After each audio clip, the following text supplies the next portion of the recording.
自然而然的，就是人口衰竭的中国，就像是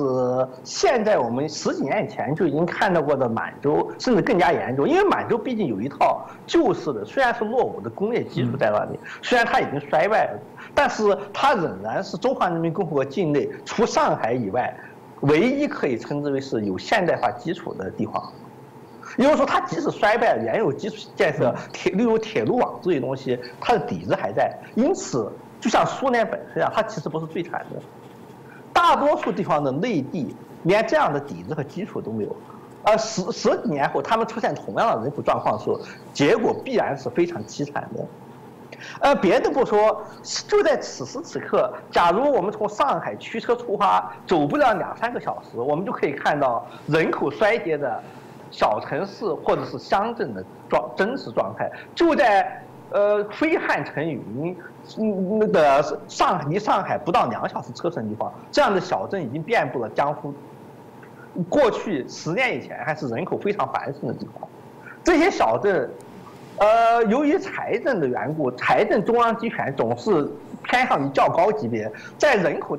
轻人口大量迁出，基本上没有剩下50岁以下居民的情况之下，乡镇一级的政权机构的财政预算已经普遍无法维持了。就是说，连最基本的设施，比如说乡镇的医院、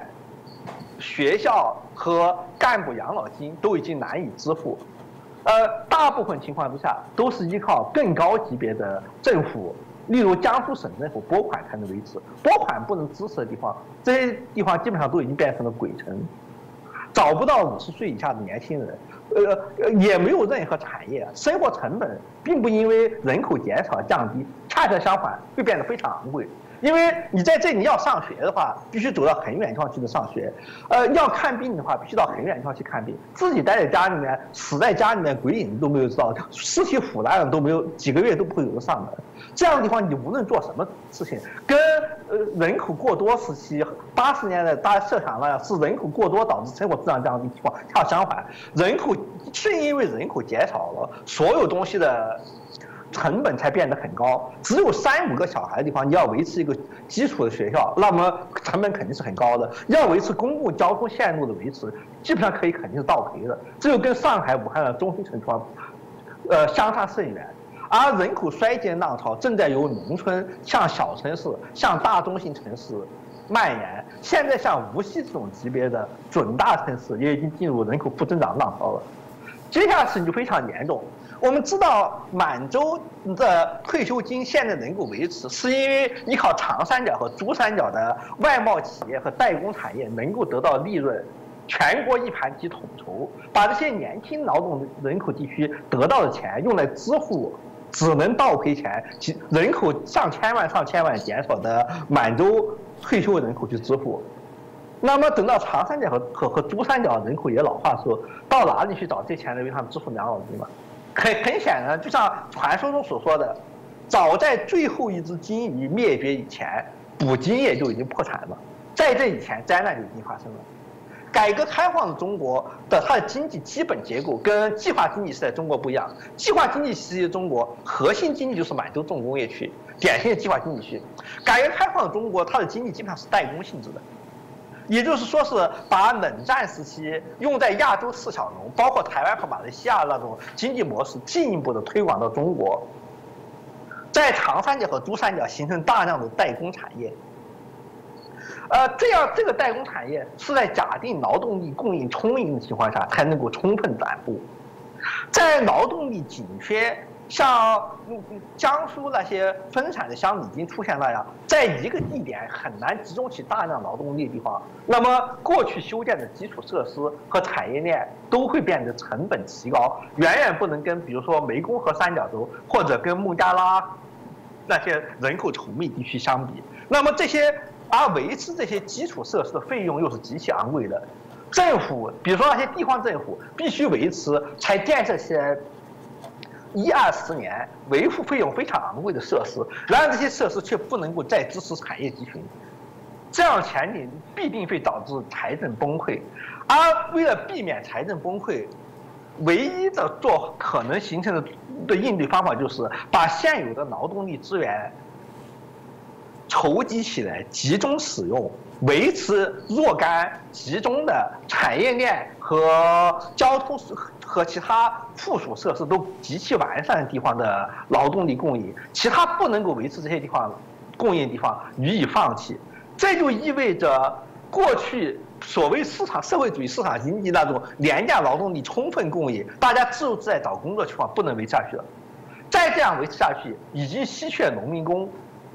在不断上升的房租、日益昂贵的基础设施和日益稀少劳动力的竞争当中，会轻而易举地被孟加拉、马达加斯加、越南这些地方挤下去。只有集中使用越来越稀少的劳动力，特别是高中生这个阶段劳动力，实行事实上的强迫劳动和劳动配额分配制度，才能够把现有的实际上是血汗工厂奴隶劳动的产业链，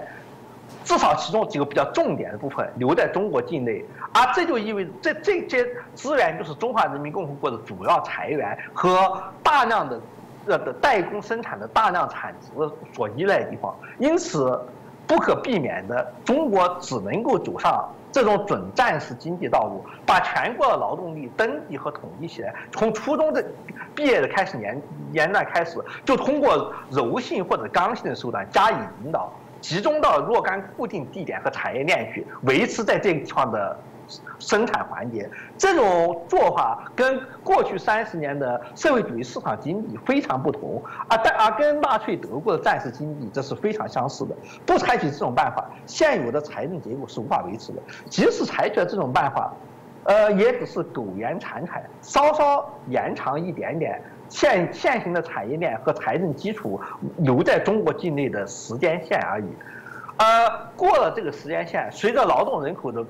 出生人口的直线下降，结婚人口各方面直线下降，社会解体和崩溃仍然是不可避免的。换句话说，劳动军可以挽救中国5到10年的寿命，但是却会使5到10年以后的毁灭性的崩溃变得更加惨烈。大多数现在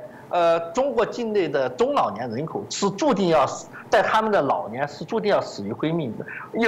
会比苏联解体以后那些在莫斯科的寒风中排着长队领取养老金，而领到的养老金